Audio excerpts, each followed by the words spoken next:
हमने बात कर रहे था लास्ट क्लास में इंसर्शनल इनएक्टिवेशन के बारे में कि कोई भी चीज जब हम एक जगह पे डालते हैं तो उससे जिस जगह को या जिस जीन को आप रिप्लेस करते हो वो इनएक्टिवेट हो जाता है।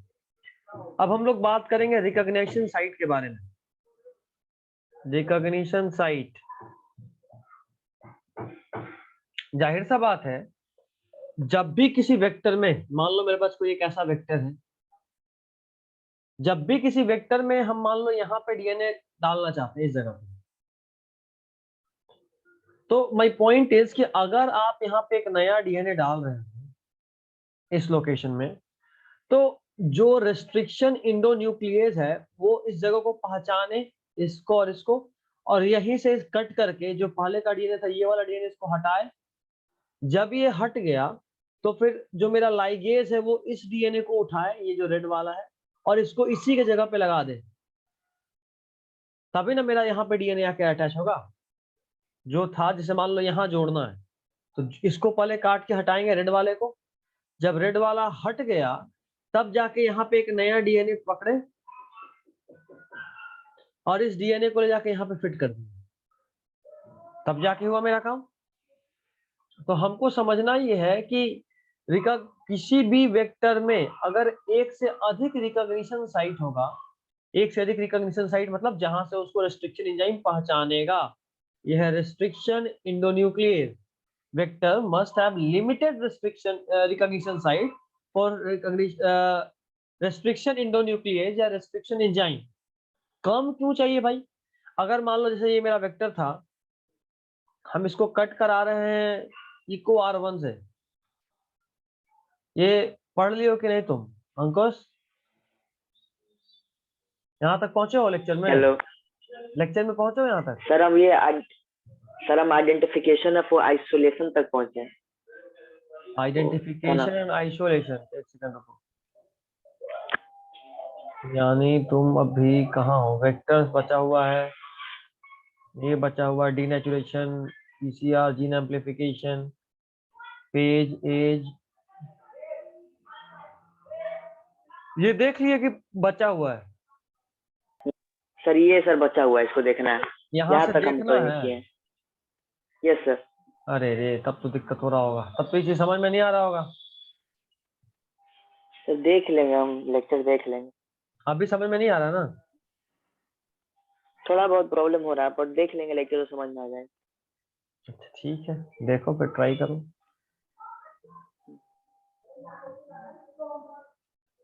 ठीक है, तो आपको ध्यान ये देना है कि भाई जब यहाँ पे आप इको R1 यूज कर रहे हो तो इको R1 जहाँ पे कट करेगा, मान लो उसका रिकॉग्निशन साइट यहाँ पे है तो यहाँ कट करेगा, उस इको R1 का रिकॉग्निशन साइट यहाँ पे भी है तो यहाँ भी कट कर देगा, यहाँ भी है तो यहाँ भी कट करेगा, यहाँ भी है तो यहाँ भी कट करेगा। मतलब इस रिस्ट्रिक्शन एंजाइम का जितने जगह पे रिकॉग्निशन साइट होगा उतने जगह पे कट करेगा। तो उससे होगा क्या कि मेरा पूरा पूरा जो प्लाज्मिड है वही बेकार हो जाएगा, है ना? तो उससे बचने का उपाय क्या है? उससे बचने का उपाय ये है कि जो भी आप वेक्टर यूज कर रहे हैं उस वेक्टर में आपके यूज होने वाला रिस्ट्रिक्शन इंडोन्यूक्लियस का कम से कम लिमिटेड रिकॉग्निशन साइट हो और उसका साइज बहुत स्मॉल हो। ठीक है, ये दो बात ध्यान रखना है।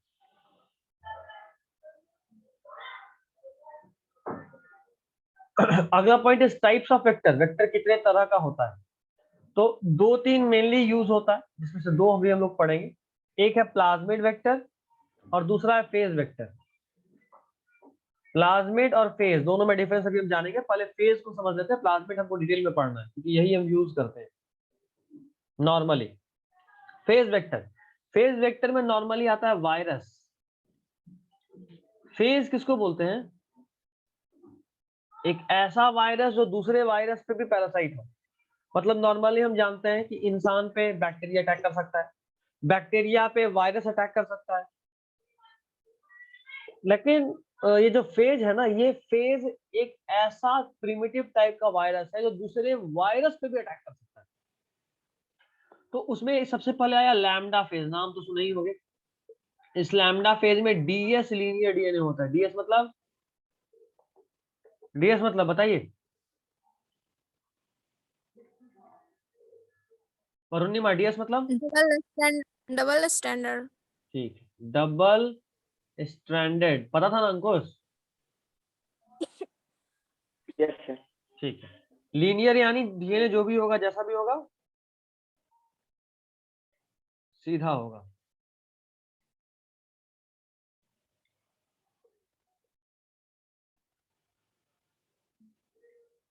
तो सीधा डीएनए को हम लोग बोलते हैं लीनियर डीएनए। अगर यही डीएनए सर्कुलर होता है इस फॉर्म में, तो हम लोग इसको बोलते हैं सर्कुलर डीएनए।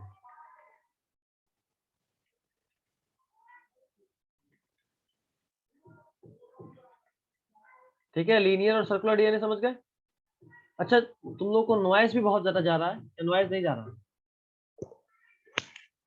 आवाज आ रहा है तुम लोग को बैकग्राउंड में? थोड़ा बहुत। नॉइजिंग अच्छा, थोड़ा बहुत। ठीक है, चलो इसका तो कुछ कर नहीं सकते, बट यूं ही पूछ लिए। तो इसमें डीएस लीनियर डीएनए होता है। उसके अलावा एक और जो आपको जानना है वो है M13। इसमें एसएस डीएनए होता है। एसएस डीएनए, एसएस यानी सिंगल स्ट्रैंडेड। Single stranded. ये था फेज के बारे में। अब थोड़ा सा जानते हैं हम लोग प्लाज्मिड के बारे में। प्लाज्मिड बहुत इंपॉर्टेंट है, ये एग्जाम में आता भी है, बोर्ड में भी आएगा। Plasmid extra chromosomal circular DNA होता है। Plasmid is extra chromosomal. Extra chromosomal से क्या मतलब समझते हो आप?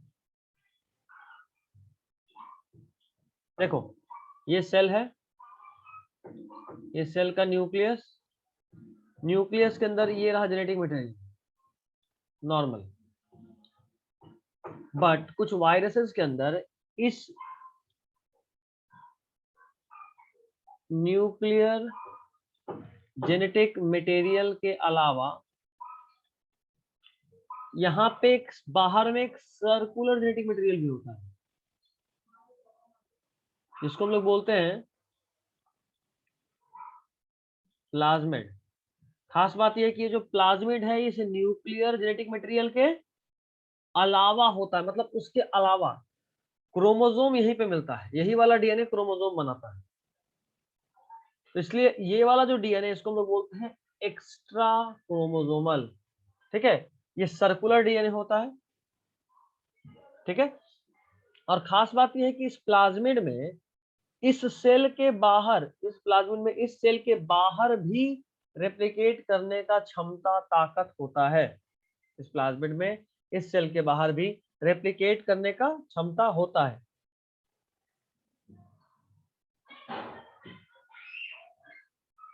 यह है सेल ए, यह है सेल बी। इस सेल के प्लाज्मिड को अगर हम यहां से निकाल के इस सेल में पहुंचा दें, तो ये जो प्लाज्मिड है ये यहाँ पे भी रेप्लिकेट कर लेगा। इसी को बोलते हैं कि सेल के बाहर भी रेप्लिकेट कर सकता है। किसी सेल में मैक्सिमम अप टू 700 प्लाज्मिड होता है। किसी सेल में मैक्सिमम अप टू 700 प्लाज्मिड होता है। एक्चुअली में इस प्लाज्मिड के बारे में आपको क्लास 11th में ही पढ़ना था, बट हम आपको बता दें कि एक्स्ट्रा क्रोमोसोमल डीएनए है, जो कि किसी भी वायरस या बैक्टीरिया को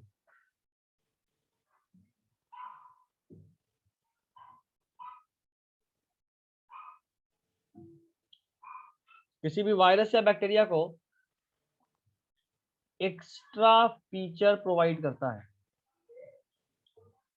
एक्स्ट्रा फीचर प्रोवाइड करता है, और मोस्टली वो रेसिस्टेंस के फॉर्म में होता है। मोस्टली वो रेसिस्टेंस के फॉर्म में होता है, यानी किसी एक बैक्टीरिया में या वायरस में मान लो प्लाज्मिड है, और प्लाज्मिड के अंदर जीन है एम्पिसिलिन रेसिस्टेंस का, तो वो प्लाज्मिड जहां कहीं भी जाएगा, जिस भी नए तरह के सेल में जाएगा, उस मीडियम में अगर एम्पिसिलिन रहा भी, एम्पिसिलिन एक एंटीबायोटिक है जो बैक्टीरिया को मार देता है, तो उस मीडियम में अगर एम्पिसिलिन रहा भी, तो इस प्लाज्मिड में चूंकि उस एम्पिसिलिन के रेसिस्टेंस के लिए जीन है, वो बैक्टीरिया जिंदा रह जाएगा। प्लाज्मिड अक्सर इस तरह का खेल खेलता है। और प्लाज्मिड में एक दो नहीं, बहुत सारे जीन होते हैं। प्लाज्मिड में बहुत सारे जीन होते हैं, और प्लाज्मिड हैज मेनी जीन। उनमें जो सबसे कॉमन है वो आपको जान लेना है, ये इंपॉर्टेंट भी है आपके लिए। PBR 322 very important. PBR 322 very very important, ठीक है। PBR 322 वेरी इंपॉर्टेंट है। ये मोस्ट कॉमनली यूज्ड प्लाज्मिड है, मोस्ट कॉमनली यूज्ड प्लाज्मिड।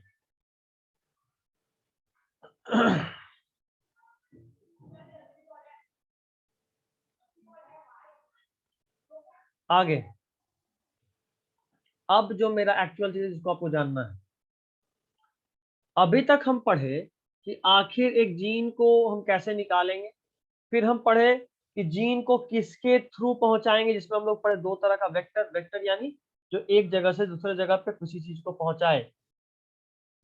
अगर आप human health and disease revise किए हुए हैं तो वहां टर्म आया था वेक्टर।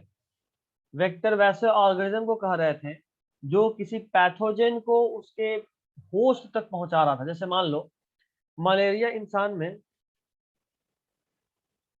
मलेरिया इंसान में होता है क्या कहते हैं, प्लाज्मोडियम से। मलेरिया होता है प्लाज्मोडियम से, लेकिन प्लाज्मोडियम से जो मलेरिया होता है वो इंसान में ऑटोमेटिकली नहीं पहुंचता। जो मलेरिया इंसान में पहुंचता है वो किसके थ्रू पहुंचता है, तो होता है प्लाज्मोडियम से, बट हमारे अंदर पहुंचता है किसके थ्रू? अरे बोलो, तुमसे ही पूछ रहे हैं अंकुश। कैसे? मलेरिया मलेरिया ये हाँ, इंसान में किसके थ्रू पहुंचता है? क्या बात है, पूरा सन्नाटा। सिर्फ female Anopheles very good mosquito. Very good very good, female Anopheles mosquito. तो मलेरिया होता है प्लाज्मोडियम से, लेकिन हमारे अंदर पहुंचता है फीमेल एनोफिलिस मॉस्किटो के थ्रू। तो ये जो फीमेल एनोफिलिस मॉस्किटो है वो वेक्टर है। क्या है वो हमारे लिए? वेक्टर। तो अब सुनिएगा, ये जो पहले हम डीएनए निकाले, एक बार स्टेप बाय स्टेप कहानी सुना रहा हूं। ये रहा मेरा डीएनए, बट हम चाहते थे कि इस डीएनए के इतने पार्ट को काट के निकालें। इस पार्ट में मान लो कि ड्वार्फनेस का जीन था। ड्वार्फनेस मतलब जिसके भी अंदर ये डीएनए होगा तो उसके अंदर यहाँ पे ड्वार्फनेस का जीन है, और इस ड्वार्फनेस की वजह से वो इंसान कैसा हो जाएगा? ड्वार्फ। एकदम ध्यान से देखना। उसके बाद हमको टेंशन हुआ, नहीं यार हमको बौना नहीं पसंद, तो हम क्या किए, कोई और ऑर्गेनिज्म को ढूंढे। ठीक, किसी और ऑर्गेनिज्म को ढूंढे। उस ऑर्गेनिज्म में खास बात क्या था कि उसके इस वाले जगह पे जो जीन था वो ड्वार्फनेस के बजाय टॉलनेस का था। किसका था? सब लोग अपना माइक ऑन रखेगा, मेरे साथ इंटरेक्ट करेगा। वैसे माइक ऑन रखिए दोनों कोई, और मेरे साथ इंटरेक्ट कीजिएगा।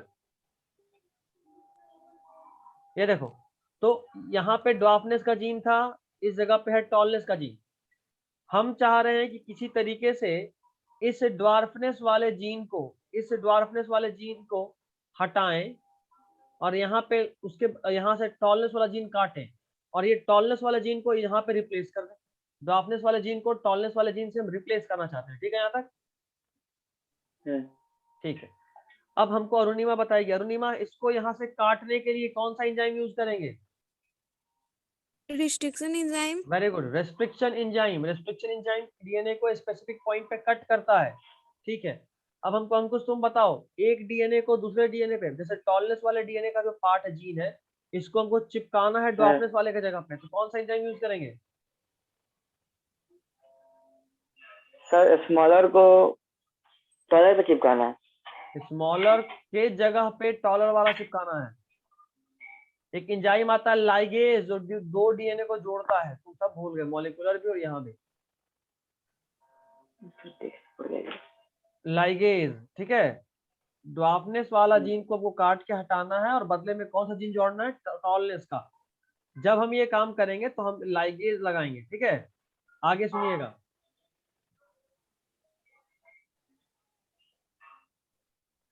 लाइगेज लगा के इसको हम इतनी दूर काट के हटाए,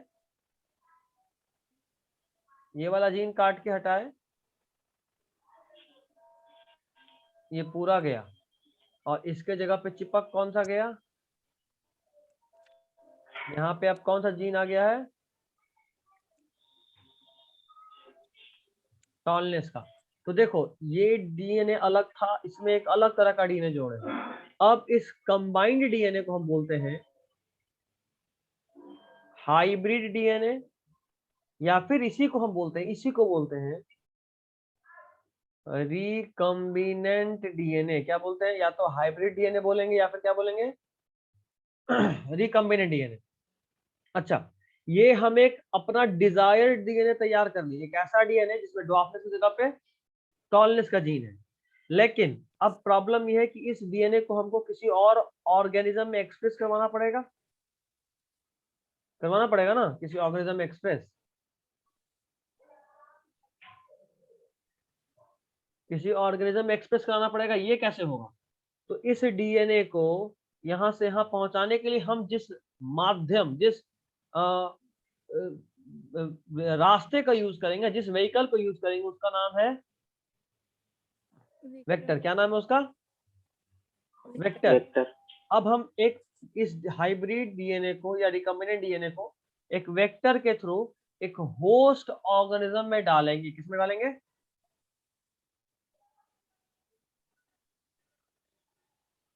होस्ट ऑर्गेनिज्म। अब उसका स्टेप क्या है, यही हम आपको दिखाने वाले हैं। सबसे पहले ध्यान से देखिएगा, पहला स्टेप का नाम है transformation.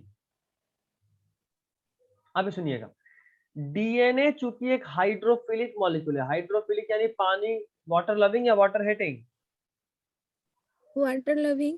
Water loving. Water loving. Very good, very good, very good. ये देखो, ये रहा मेरा सेल मेम्ब्रेन, अंदर में ये रहा न्यूक्लियस, और न्यूक्लियस के अंदर कौन बैठा होगा,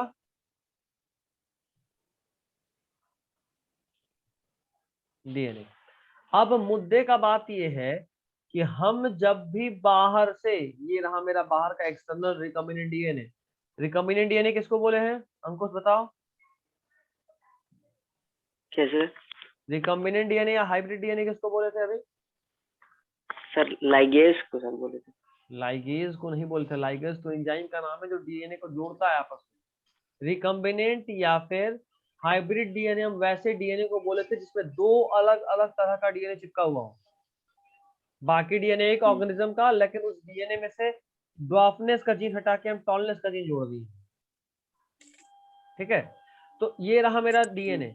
अब हम इस डीएनए को, जो कि एक हाइड्रोफिलिक मॉलिक्यूल है, इस डीएनए को अगर इस सेल में पहुंचाना है तो हमको सेल मेम्ब्रेन को क्रॉस करना पड़ेगा, और सेल मेम्ब्रेन हाइड्रोफोबिक है। और अच्छे से समझे तो समझो कि ये डीएनए पानी है, वाटर, और ये जो सेल मेम्ब्रेन है ये ऑयल है। क्या कभी भी पानी तेल को क्रॉस करके कहीं जा सकता है, No, sir. रोक देगा तेल। बस वही प्रॉब्लम Yes, यहाँ sir. आ रहा है।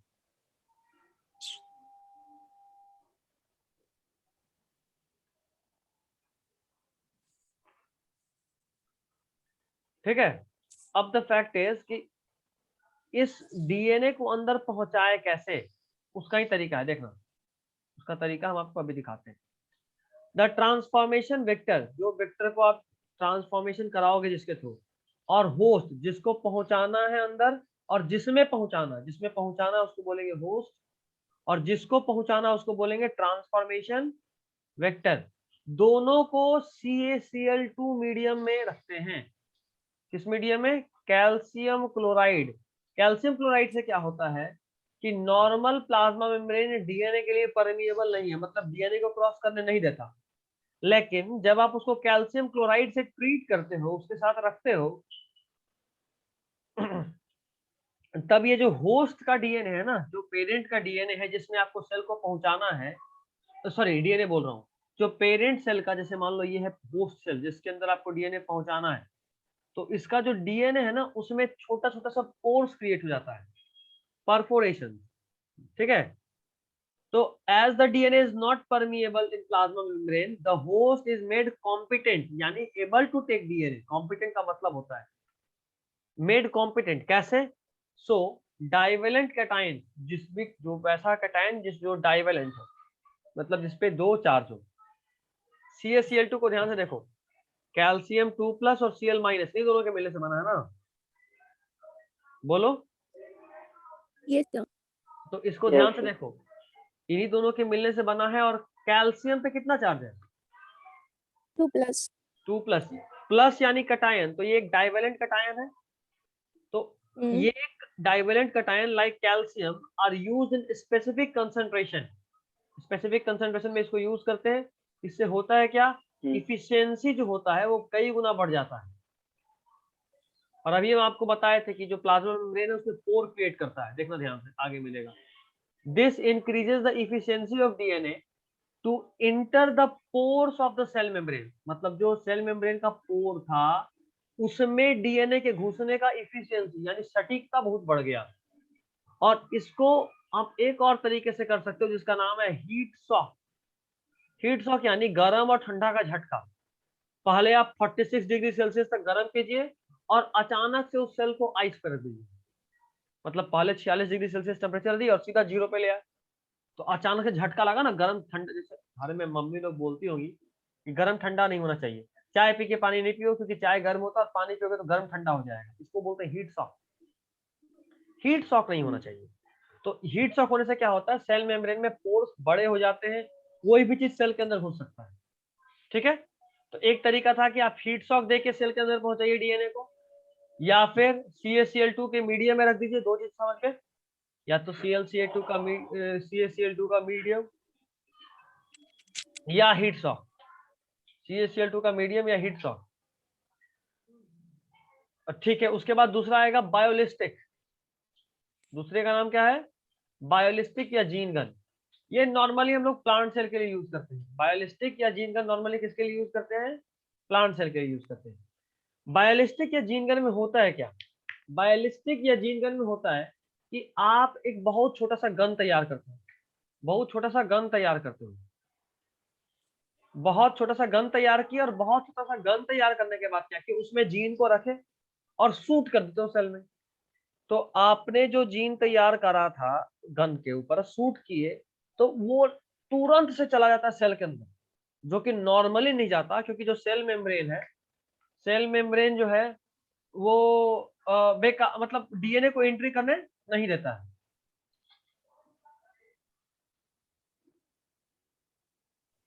ठीक है, तो वो यूज करने मतलब नॉर्मली डीएनए को इंटर करने नहीं देता है, लेकिन आप अगर आप बहुत तेजी में उसको फेंकते हैं तो अंदर पहुंच जाता है। जैसे मान लो ये रहा मेरा सेल, नॉर्मली आप चाहो कि ये डीएनए को आप अंदर पहुंचा दो, नहीं पहुंचेगा, लेकिन आप इसको जीन गन में लोड किए और अचानक से फायर कर दिए, तो स्पीड ज्यादा होने की वजह से वो जीन का जो गन बुलेट होता है वो उसको क्रॉस करता हुआ अंदर पहुंचा देता है डीएनए को। अच्छा, एक और बात, जो जीन है उसके ऊपर हम गोल्ड और टंगस्टन का कोटिंग करते हैं, गोल्ड और टंगस्टन का कोटिंग, ताकि टूटे नहीं तो पता चला कि यहाँ क्रॉस करने में टूट गया जीन, तो मेरा सारा मेहनत बेकार। सर एक बार ये फिर से. जीन गन वाला, हाँ. रुको देखो, ये रहा मेरा एक जीन, उस जीन पे हम चारों तरफ कवर करते हैं या तो गोल्ड से या फिर टंगस्टन से, या तो गोल्ड से या फिर टंगस्टन से। कारण ये देखो, ये रहा मेरा सेल, अगर इस सेल के पास हम नॉर्मल डीएनए को रखते हैं तो ये डीएनए इसके अंदर क्रॉस नहीं हो पाएगा। क्यों, क्योंकि ये रहा पानी और ये रहा ऑयल, कभी भी वाटर ऑयल को क्रॉस कर सकता है क्या, नहीं कर सकता, तो इसीलिए ये ऑटोमेटिकली नहीं होता। तो हम क्या करते हैं, इस पूरे सिस्टम को एक गन के अंदर रख दिए,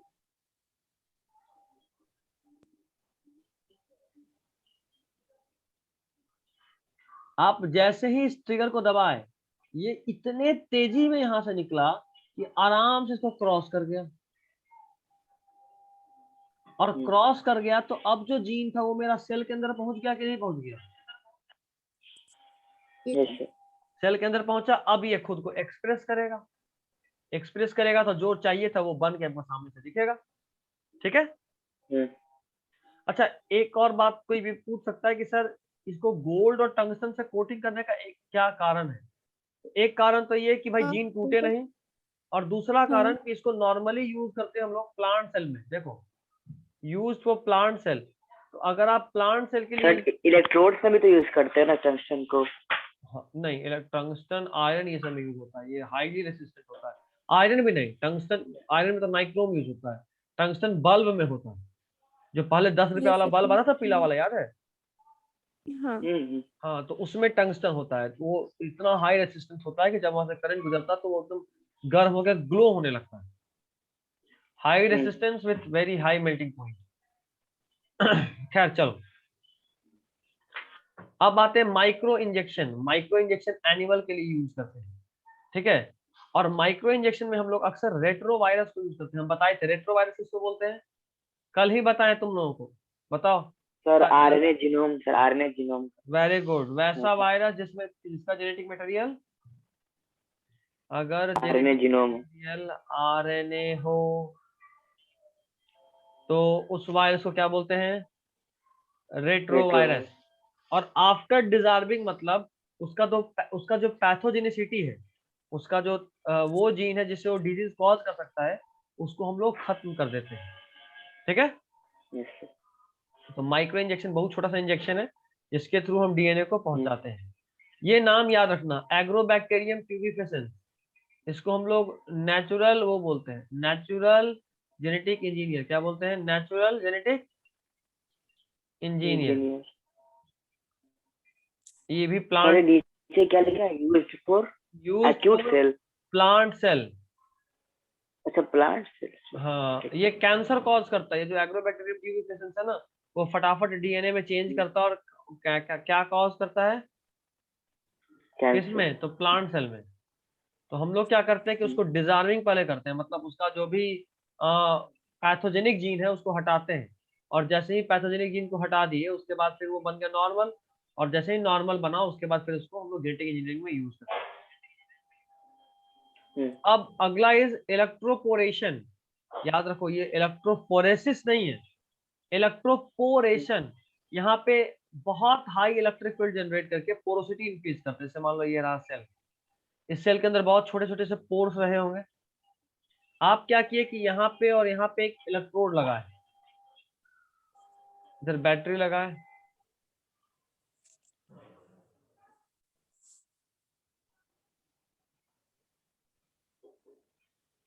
इधर है प्लस, इधर है माइनस। प्लस से माइनस इलेक्ट्रिक फील्ड जनरेट होगा, और इस इलेक्ट्रिक फील्ड के इन्फ्लुएंस में यहाँ पे बहुत सारे पोर्स क्रिएट हो जाएंगे। पोर्स मतलब छोटे छोटे से छेद, और उन पोर्स क्रिएट होने की वजह से सेल का पोरोसिटी बढ़ जाता है। अब ये किसी भी चीज को एब्जॉर्ब कर सकता है, ठीक है। चलिए, नेक्स्ट इज बायोरिएक्टर। कितना बचा है? बस खत्म ही हो गया। खत्म हो गया लास्ट। बायोरिएक्टर। तो बायोरिएक्टर क्या है भाई? तो बायोरिएक्टर का डायग्राम ये एनसीईआरटी में मिलेगा, बहुत इंपॉर्टेंट है, याद रखिएगा। बायोरिएक्टर में एरोबिक मीडियम होता है। कैसा मीडियम होता है? एरोबिक मीडियम, मतलब लगातार आप एयर पंप कर रहे होते हो, ठीक है। उसमें आप इंजाइम यूज करते हो, मेंटेन्ड पीएच यानी कंट्रोल्ड पीएच। ये नहीं कि पीएच कभी बढ़ गया कभी घट गया, नहीं, आपको ध्यान देना है कि पीएच मेंटेन रहे। मेंटेन्ड टेम्परेचर, जैसे पीएच मेंटेन रखते हैं वैसे टेम्परेचर मेंटेन करते हैं। विटामिन और बहुत सारा एबंडेंट ऑक्सीजन देते हैं। बायोरिएक्टर वो मशीन है जिसके अंदर हम लोग, जैसे देखो अभी तक क्या किए, स्टार्टिंग में सुनते हैं, सबसे पहले एक पेरेंट डीएनए उठाए, फिर एक दूसरा डीएनए उठाए जिसका डीएनए का कोई जीन हमको यूज करना था, फिर हम जीन को आइसोलेट करें, रेस्ट्रिक्शन इंडोन्यूक्लियेज एंजाइम यूज करके जीन को काट के निकाले। फिर जिस रेस्ट्रिक्शन इंडोन्यूक्लियेज से जीन को काट के निकाले थे, उसी रेस्ट्रिक्शन इंडोन्यूक्लियेज को यूज करके उस होस्ट के डीएनए को भी काटे। फिर लाइगेज यूज किए उस एक्सटर्नल डीएनए को होस्ट के डीएनए में जोड़ने के लिए। उसके बाद हम क्या किए, वेक्टर तैयार किए, वो रास्ता, वो व्हीकल तैयार किए जिससे हम उस जो नया अभी डीएनए बना है, रिकम्बिनेंट डीएनए या हाइब्रिड डीएनए, उसको पहुंचा पाए होस्ट ऑर्गेनिज्म में।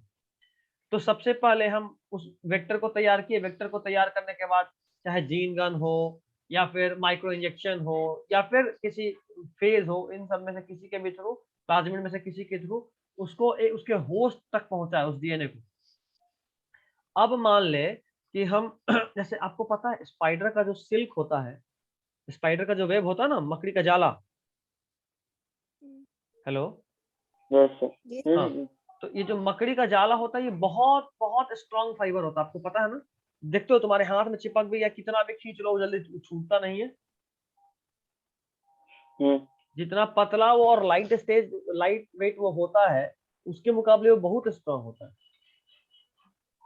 तो हम लोग करते ये हैं कि आप उस डीएनए, जैसे मान लो आपको हम लोग उस जो हमारा क्या बोलते हो स्पाइडर वेब है ना, उसको यूज करते हैं माइक्रो सर्जरी में। जैसे मान लो किसी सेल का सर्जरी करना है, जैसे मान लो किसी सेल का सर्जरी करना है, तो हम क्या करते हैं कि उस सेल के लिए जो मेरा एक्सटर्नल, जैसे मान लो स्पाइडर का वेब था, तो हम क्या किए कि हमको उस वेब को प्यूरिफाई करना है।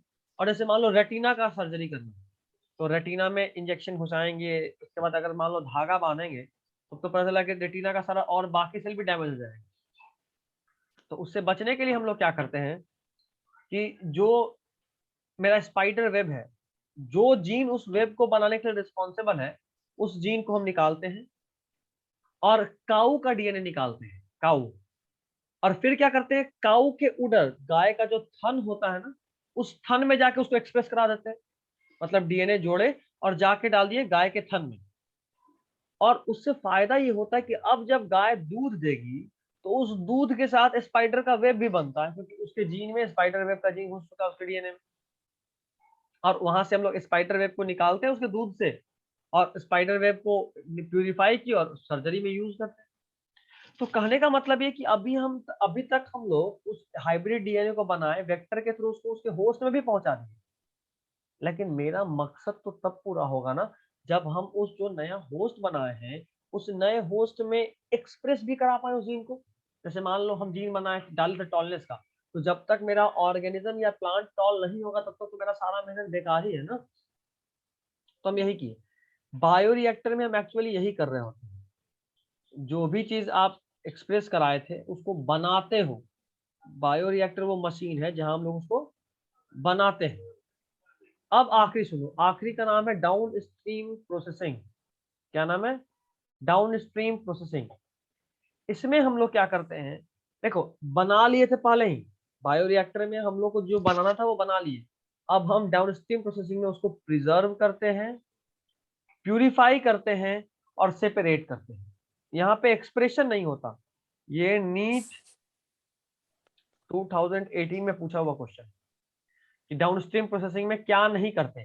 प्रिजर्वेशन करते हैं, जो चीज बनाए हम बायोरिएक्टर में उसको प्रिजर्व करते हैं, उसको प्यूरिफाई करते हैं, उसको सेपरेट भी करते हैं, लेकिन एक्सप्रेस नहीं करते। एक्सप्रेस करते हैं बायो रिएक्टर में। ठीक है। अब बोलिए इस चैप्टर से रिलेटेड किसी का कोई भी डाउट हो तो आप पूछ सकते हैं। इस फिर चैप्टर आगे से का रिलेटेड लेक्चर देखेंगे, होगा तो पूछेंगे। क्या? हाँ ठीक है, तुम तो आगे का लेक्चर से देख लेंगे। ठीक है, ठीक है। अरुणिमा तुम बोलो।